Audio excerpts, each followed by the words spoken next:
The perfect title for this video should be something like, is a vampire's wife style dress the perfect wedding guest dress? Doesn't really roll off the tongue, but it's basically what we're doing in this sewing project today.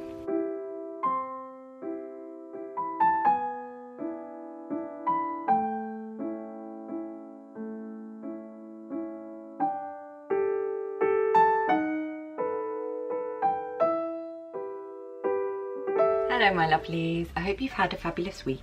Welcome to my little cottage by the sea, the place where I like to stitch and craft my way to a vintage inspired lifestyle. I am sitting amidst the start of a new project which I thought I would share with you today.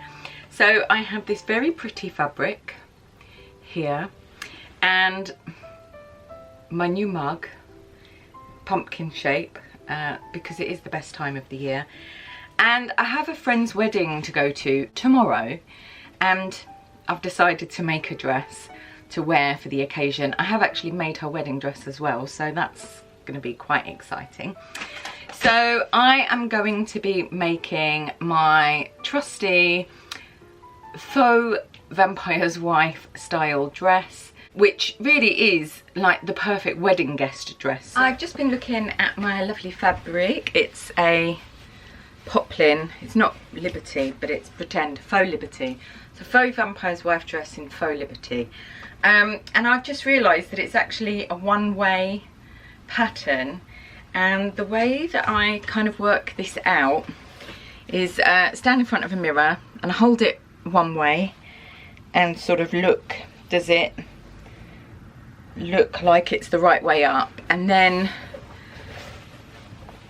I do it the other way and see if it looks different. So this I can see from these little flowers that they're kind of facing that way, but when it's this way round they're facing this way, leaning this way, and that's just sort of an easy way to sort of identify if you're unsure about your fabric, whether it's a one-way or two-direction print. So it's quite a ditzy print, it's quite busy, so you might not necessarily notice, but the thing is, once it's cut and it's sewn, you're committed.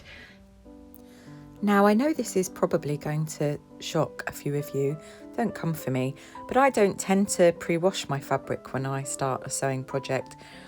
On the whole, in industry, you don't tend to pre-wash fabric.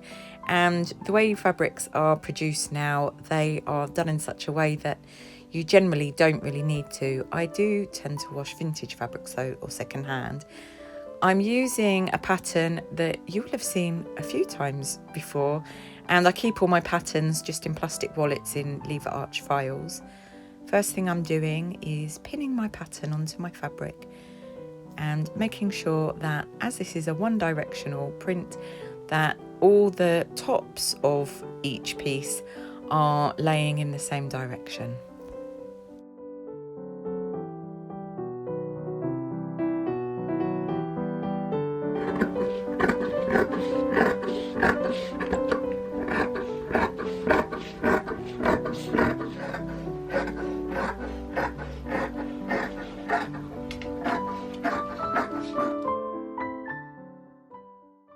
Once I've cut out my fabric, I transfer all the dart markings using the pinning method. Not sure that this is the technical name for it, but it's how I transfer my darts and what I call it.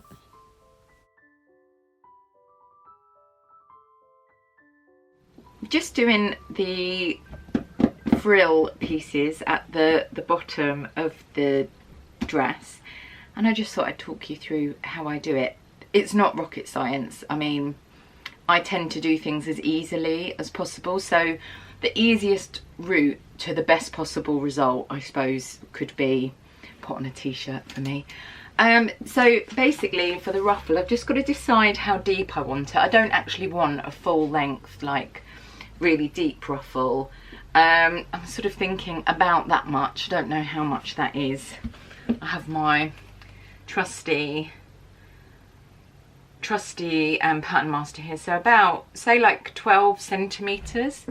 So I'm just gonna cut 2 strips of the fabric, because doubled, I'm not sure how much they measure, but 2 of them sewn into a round and then gathered up are going to give me the right amount of frill for the hem of the dress. So I'm going to do that. So I'm going to do 12 centimeters and then add seam allowance to that, so 15 centimeters. So 2 strips that are the width of the fabric doubled over by 15 centimeters, and I'm just going to literally use my pattern master and just draw it with pencil, or if you've got a dressmaker's doodah or whatever, I'm just going to do that.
As I go at each stage, I tend to lay out my pattern pieces and just sort of check for, you know, issues, boo-boos, and then to plan the next stage. So what I do is I'm going to construct the back.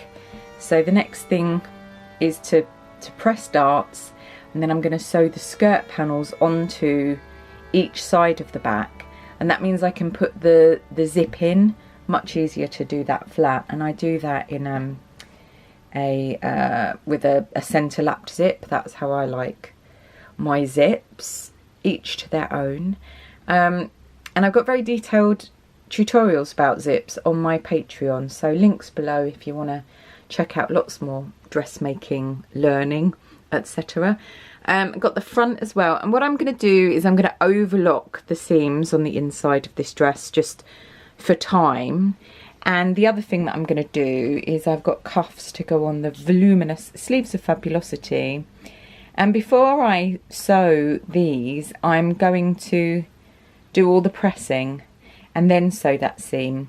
It will make sense when I've done it, but it's so much easier than stitching this in the round and then fiddly trying to press seam allowances and all sorts. So I'm going to crack on with all of those, and then I've got to rethread the overlocker. Heart sinks, want to fall over. So I'm now pressing the cuffs and I'm turning over the fold line like so, and then I will turn over the seam allowance and press that in place. And quite often as you are sewing, if you prep the pieces either by pinning or pressing in a sort of logical order, just makes life so much easier, and it isn't necessarily the way that the pattern instructions will tell you. I've just developed all my little ways of doing things through years and years of practice, and if I can help you, then my job here is done.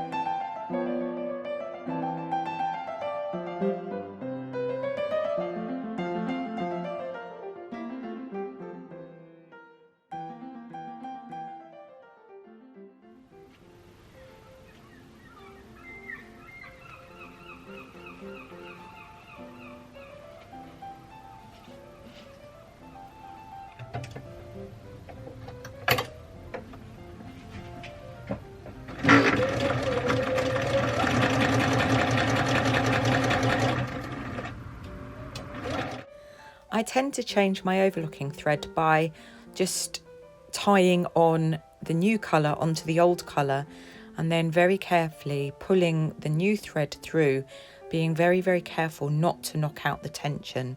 It's always the tension on overlockers that seem to really boo-boo the thing up and cause a lot of stress.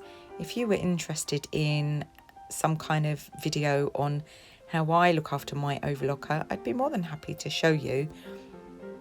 As you can see from where my overlocker is, it's a little bit of an awkward position, so I'm going to have to think about the layout of my sewing area in my studio.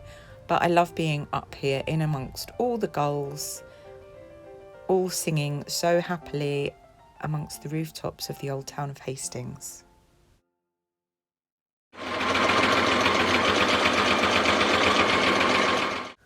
Once I've sewn my zip in, I sew the back to the front on the shoulder seam, and then I sew my sleeves in, making sure the poofle is really a poofle, and then I sew the side seams and under seams of the sleeves together.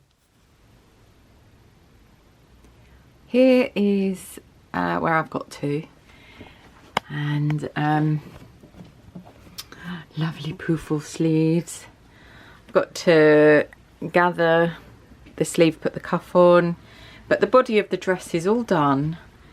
How pretty. And the got to put the ruffle on, the hem ruffle. Then on the back the zip is in there, and I'm gonna bias bind the neckline, and it's quite a high neck, which you know, is not meant to be super flattering on the boobalicious amongst us, but you know what, I care not, because I like it. But I am thinking about like a square neckline. Anyway, the sun is waning. It's that time of year where the we have the gloaming hours, as they are called.